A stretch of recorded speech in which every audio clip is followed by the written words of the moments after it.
tidak ada transfer terbaik menurut gua selain Bemo dan Cunha ke Manchester United untuk musim ini. Itu gua udah nobatkan itu transfer terbaik di semua liga ya, di all competition. Kenapa ini Milan suka menampung pemain-pemain yang Afkiran? Yang tua-tua ini ya? Iya. Karena gue juga gak ngerti. Makanya Milan ini suka datangin pemain tua untuk naikin moral pemain muda. Oh, untuk naikin moral, bukan karena cuma sanggup beli itu. Iya, kalau ya nggak juga sih, kita mah duitnya banyak kok Milan mah. Lagi banyak duit loh. Kita pernah ada satu musim beli 11 pemain, 11 semua ada tuh. Sampai ada yang dari Liverpool, Borriello apa siapa ya? Gue lupa namanya. Lord siapa ya? Borini. Iya. Sampai ada Borini. Itu kurang apa ini?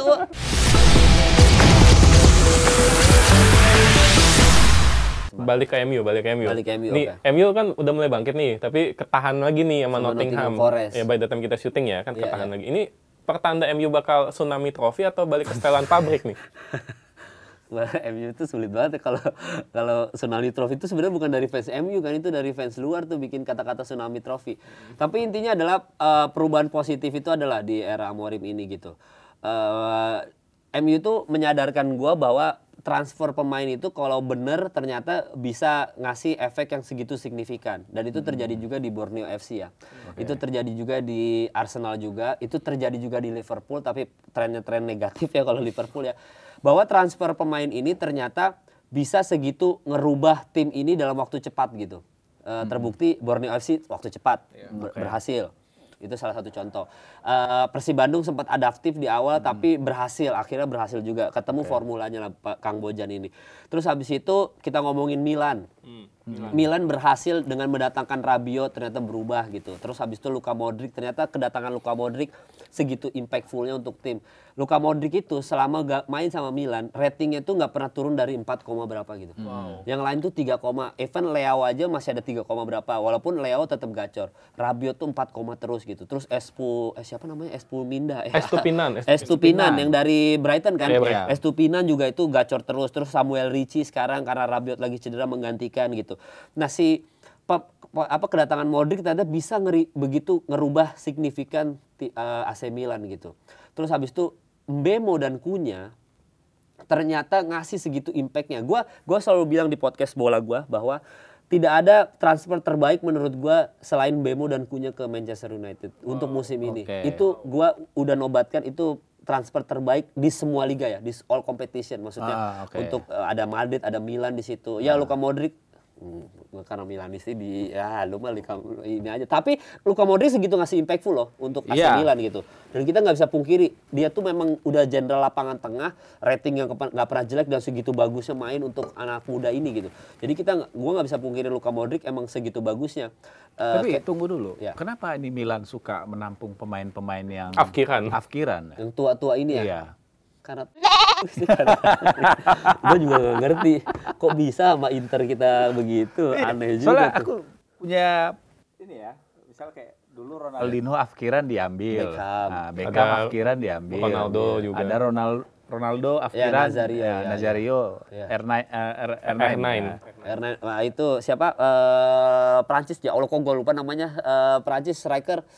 Oliver Giroud, Ibrahimovic waktu Scudetto yang tua. Tapi kenapa begitu ya? Lu sebagai fans Milan. Karena sebenarnya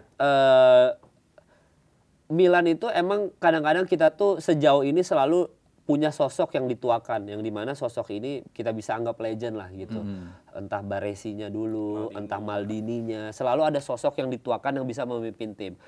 Ketika Ibrahimovic datang dan beliau sudah tua banget masih disuruh main sama Milan, tapi kita Scudetto kan, yang dimana kita tuh kadang-kadang butuh pemain yang benar-benar dituakan dan punya segitu impactfulnya auranya gitu. Maksudnya kayak kalau di MU tuh era-era Roy Keane gitu-gitu, orang-orang yang bisa galak gitu, bisa di respect sama pemain muda gitu.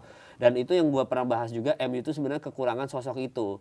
Pemain-pemain yang dituakan yang legend. Sekarang akhirnya ada Casemiro, tapi Casemiro kayaknya bodo amat juga ya sama. Nggak ada tuh ngeplak kepala Bruno Fernandes, kayaknya nggak ada. Nah tapi Luka Modric ini sosok yang bagus untuk menakodai atau memimpin tim muda-muda ini gitu loh. Karena juga Ballon d'Or, terus ya udah juara berapa kali sama Real Madrid, sosok yang bagus lah. Makanya Milan ini suka datangin pemain tua untuk naikin moral pemain muda. Oh, untuk naikin moral, bukan karena cuma sanggup beli itu. Iya, kalau ya nggak juga sih, kita mah duitnya banyak kok Milan mah. Lagi banyak duit loh. Kita pernah ada satu musim beli 11 pemain, 11 semua ada tuh. Sampai ada yang dari Liverpool, Borriello apa siapa ya? Gue lupa namanya. Lord siapa ya? Borini. Iya. Sampai ada Borini. Itu kurang apa ini? Duit lu banyak tapi lu gitu. Enggak, soalnya gini, Borini kan sebelumnya di AS Roma kan sebelumnya. Iya, tapi maksud gue itu kan jabatannya Lord gitu. Sampai ada lah gitu. Kita tuh ada kita tuh pernah punya pemain, wah gila-gila tuh kayak Paketa kita beli apa. Ada tapi tuh. di West Ham oke dong. Di West Ham oke, tapi kan maksudnya kita pernah ada di momen di mana kita beli 11 pemain, 11-11-nya. Iya, sama di Arsenal juga pernah begitu kan? Iya, Lord Bettner. Itu juga Lord juga loh. Lord juga. Iya, maksudnya gitu. Maksudnya aneh banget gitu. Kalau kita dibilang duit mah kita ada gitu. Ada ya, cuma kan gitu ya? si manajemen kita ini sekarang nih yang megang ini itu kan memang pelit, terkenal pelit. Emang dia tuh Kikir ya. iya, kikir lah gitu. Dia kan punya tim juga tuh, tim baseball apa lupa gua. Pokoknya emang terkenal pelit lah. Karena mindsetnya dia bola itu bisnis, dia jadi bisnis aja gitu. Dia cuma AC Milan tuh sekarang tuh cuma kayak ya pemain-pemain yang out of nowhere tapi berprestasi, yuk kita ambil gitu-gitu. Nanti kita telurin, kita jual kayak Reinders ke City. Udah jadi kayak gitu AC Milan itu sekarang. Jadi tim yang begitu. Feeder. Bukan klub bertuah lagi ya. Jadi jadi feeder kayak club. Udinese gitu yang menelurkan pemain muda berkualitas terus dijual-jualin lagi. Atalanta kan juga gitu. Udah kayak Arsenal zaman ini.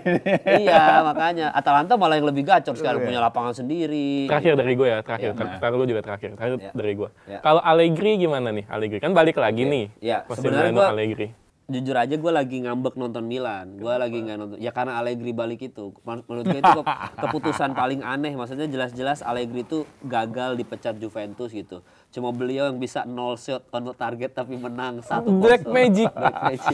Cuma dia doang gitu. Tapi memang gue mengecewakan bahwa gue kecewa kenapa Allegri lagi yang ditunjuk. Allegri itu udah gagal, udah dipecat sama Juventus. Fansnya Juventus aja udah maki-maki Allegri gitu. Udah mengutuk, bukan maki-maki lagi, mengutuk Allegri. Karena kehancuran Juventus tuh ada di tangan Allegri tuh. Makanya tuh tiba-tiba kok diambil Milan. Gue di situ kayak fans Milan ngambek, nggak mau nonton ini aja, nggak mau nonton Milan selama liga ini aja gitu, selama musim ini. Tapi kan lagi bagus kan Milan bersama Allegri kan. Iya, tapi tetap nggak gue tonton. Ya terserah, kalau dia Scudetto udah terserah ada. Tapi ya gue tetap ngerasa bahwa itu keputusan paling aneh sih Allegri sih. Itu keputusan paling aneh. Di luar ternyata ini lagi bagus, cuma ini baru awal musim. Kita juga ngomongin Borneo FC juga baru awal musim kan. Kalau awal musim semuanya bisa kita bantah. City aja kalau awal musim terseok-seok bisa juara gitu kan. Jadi nggak ada Arsenal nih, nggak usah jauh-jauh deh Arsenal nggak usah jauh-jauh deh. Nanti lihat tuh Februari tuh Arsenal tuh. Dia selalu juara paruh musim. Iya, juara paruh musim gacor. Walaupun kalau kata fans Arsenal sekarang beda sama Arsenal musim sebelumnya. Ya, salah satunya ini yang ngomong. Iya, maksudnya pelapisnya. Loh, Arsenal itu sekarang Arteta tuh bisa kayak Saliba lagi pilek diganti loh Saliba. Si Gyökeres nyeri otot yang udah kita pakai dong bisa hilang diganti loh Gyökeres. Saking pedenya sama kedalaman skuadnya gitu. Belum Zubimendi-nya, belum. Wah, pokoknya keren banget deh nih Arsenal sekarang. Dulu ada pemain siapa backnya baru pengganti Saliba, namanya siapa gue lupa lagi. Mosquera. Kan udah ada nih pemain-pemain itu gitu. Makanya menurut gue kalau awal musim kita nggak bisa jadi patokan. Borneo FC aja terseok akhir musim kan. Ya. Akhirnya harusnya bisa juara, nggak jadi juara. Arsenal terseok juga akhir-akhir. Nggak usah Liverpool, Steven Gerrard jatuh akhir-akhir kan. City gacornya terakhir-terakhir. Jadi makanya apalagi City sekarang dengan Haaland, wah itu kan, gua nggak bisa pungkiri itu lagi gila sih itu. Terus habis itu dia bisa menemukan lagi Nico Gonzalez. Pastinya Pep Guardiola kan emang ahli menemukan pemain nomor 6 kan. Rodri, Ballon d'Or sama dia, Busquets, Kimmich di Bayern Munchen. Makanya kita nggak bisa kalau sekarang kita ngomongin AC Milan lagi gacor, ya awal musim aja. Oke, gitu. Kalau pertanyaan dari aku ini kan orang Indonesia mengelola klub di luar ada yang berhasil lah. Ada Como, ada Dender. Ya. Kamu berharap nggak kedua Taipan ini berkontribusi di sepak bola Indonesia? Maksudnya berkontribusi ini dalam apa? Misalnya bantu Pak Erik lah. Kan tadi pada banyak exco-nya itu Exco PSSI. Harus ini nih. Ya, sedangkan kita udah punya misalnya Como nih kan bagus nih sana, Dender juga bagus di Belgia. Iya, bagus. Nah, kira-kira menurutmu boleh nggak mereka itu atau ada nggak harapanmu yang klub-klub bagus ini bisa berkiprah di Indonesia? harapan itu ada. Cuma masalah kita tahu banget lah Indonesia ini, aduh, sistemnya itu kan kotor ya. Dan itu tuh udah fakta ya. Siapapun yang udah masuk ke sistem kita Indonesia yang tadinya orang benar jadi orang jahat aja. Jadi orang yang tadinya gacor tiba-tiba entah kenapa pas masuk ke kita jadi jelek aja gitu. Entah kenapa gitu. Jadi kutukannya itu terus ada gitu. Karena memang kita tuh diisi sama orang-orang yang ambisius, bisnis gitu-gitu. Orang-orang yang tidak peduli sama bidangnya tapi peduli sama ego masing-masing. Selama orang-orang seperti ini ada, mau yang orang Como sama orang yang Denders tadi Belgia ya, itu membantu kita, itu nggak akan jadi gimana-gimana juga. Makanya gue tetap stay aja mereka di sana. Udah stay aja. Maksudnya itu biar membuktikan bahwa orang kita kalau tidak ada intervensi dari orang-orang jahat di Indonesia ini bisa sukses kok. Ternyata kita punya potensi yang bagus kok mengelola tim gitu. Nah, itu tuh adalah tamparan keras untuk federasi, tamparan keras untuk sepak bola kita bahwa berarti ada yang salah sama sepak bola kita. Kalau orang Indonesia itu berprestasi di Italia dan di Belgia ini gitu. Kalau gue pribadi, gue pengen mereka ada andil, tapi jangan sekarang. Jangan ketika federasi kita masih bermasalah seperti ini, jangan pemerintahan kita masih bermasalah seperti ini. Bayangin kita tuh untuk korupsi peringkat berapa ya di seluruh dunia? Peringkat 2 apa peringkat berapa ya? Maksudnya sampai segitunya peringkatnya ASEAN gitu. Ada gue catatannya. Ini kita bacain aja biar malu lu seluruh orang Indonesia. Maksudnya bukan seluruh Indonesia, pemerintah kita. Gue ada catatannya nih. Kita tuh apa aja di ASEAN nih dan di Asia dan di seluruh dunia keburukan kita. Supaya orang yang Como dan orang yang Belgia ini jangan bantu kita deh, jangan deh. Udah lu stay di sana nih ya. Jadi gini ya rasanya hidup di negara yang punya banyak prestasi di ASEAN. Ini bukan gue ya, ini media. Juara 1 pengangguran tertinggi di ASEAN. Anjir. 7,28 juta orang. Juara 1 IQ terendah. Tapi turun ya, pengangguran turun ya? Iya, pengangguran turun katanya. Oh, dari BPS. Oh, kirain dari lapangan padel.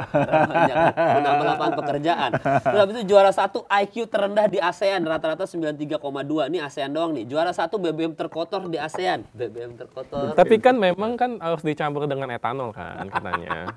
Iya, ada beberapa yang itu. Tapi kan kadarnya nggak sebanyak kita. Nggak dicariin Bahlil nanti ya. Respect, Pak. Respect.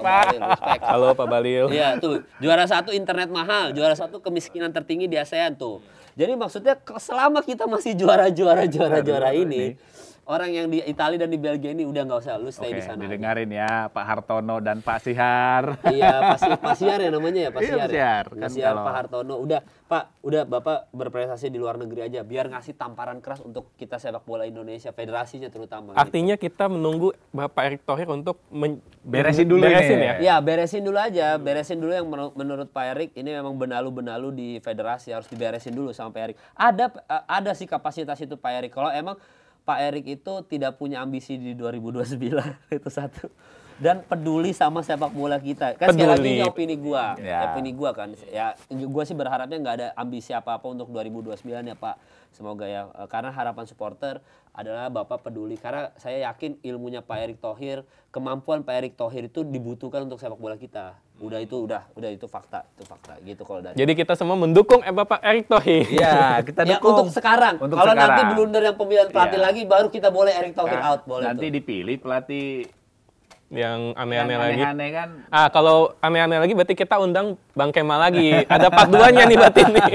Siap ya Bang Kemal? Dulu. Ini episode aman nggak? Itu dulu aja. Episode ini jangan gue diserang nih. Tapi ini buat netizen dan sebelum udahan ya netizen. Apa yang gue omongin ini opini gue dan tadi beberapa konspirasi itu pure dari desas-desus saja. Kebenarannya mungkin tidak bisa dibuktikan. Jadi kalau memang gue ada salah-salah kata ke siapapun tuh pihak Pak Erick, pihak PSSI atau apa, ya gue kalau PSSI gue tidak mau minta maaf ya. Itu bodo amat kalau PSSI terserah lu. Tapi buat supporter bola kalau ada kata-kata gue yang salah apapun itu buat tim kalian ya gue mohon maaf aja lah gitu. Itu aja sih. Kalau PSSI nggak usah lah, nggak usah apa-apain. Gue bingung cara nyelamatinnya gimana ya. Dia editingnya ribet nih. Langsung tutup aja daripada makin bocor nih. Siap. Ini udah nggak jadi sikat tipis lagi nih. Iya. Oke, sobat ini adalah penutup episode dari part 1 dengan Bang Kemal. Karena nanti bakal ada part 2-nya nih. Kita tunggu di episode berikutnya. Sampai jumpa. Terima kasih.